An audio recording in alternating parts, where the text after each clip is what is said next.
పని చేయలేము, మాకంత ఎఫిషియన్సీ లేదు, మాకంత సినిమా లేదనుకుంటే మీరు ఇంటికి వెళ్ళిపోవచ్చు.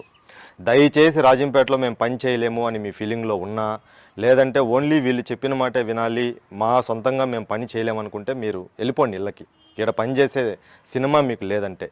ఏందయ్యా ఇది? అమ్మ ప్రతిరోజు మున్సిపాలిటీ గురించి మాట్లాడాలంటే దీనమ్మ అని మాకు అనిపిస్తుంది. 30 మంది చదువుతున్నారా అంగన్వాడీ కేంద్రంలో.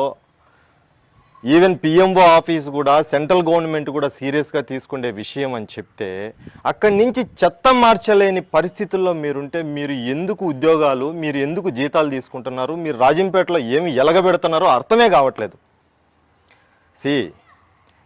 ఏని వాడుకొని పద్ధతిగా మాట్లాడుతున్నా, నన్ను ఇలాగే పోనివ్వండి. ఇలా కాకుండా నా నుంచి వేరే సీన్ మీరు ఎక్స్పెక్ట్ చేయగలిగితే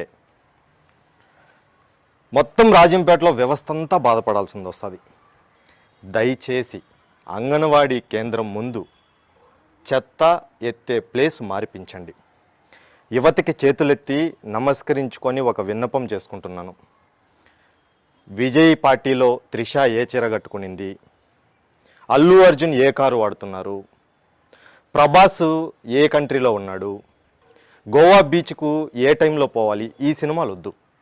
మన ఊరిని మార్పించుకునేదానికి చూడండి. అమెరికా, ఢిల్లీ, ముంబై ఏ ఊర్లు ఎలా ఉన్నాయని ఇన్స్టాగ్రామ్లో పెట్టుకునేది కాదు. మన ఊరి పరిస్థితిని కూడా ఎప్పటికప్పుడు ఈ దరిద్రాన్ని చూపించండి జనాలకి. వీళ్ళు అద్భుతం సృష్టిస్తున్నారు అని జనాలు అనుకుంటున్నారు. మనోళ్ళు ఆడ కింద కడిగి ఇక్కడ డబ్బులు పంపిస్తూ ఉంటే మన పరిస్థితి మనకు అర్థం కావట్లేదు.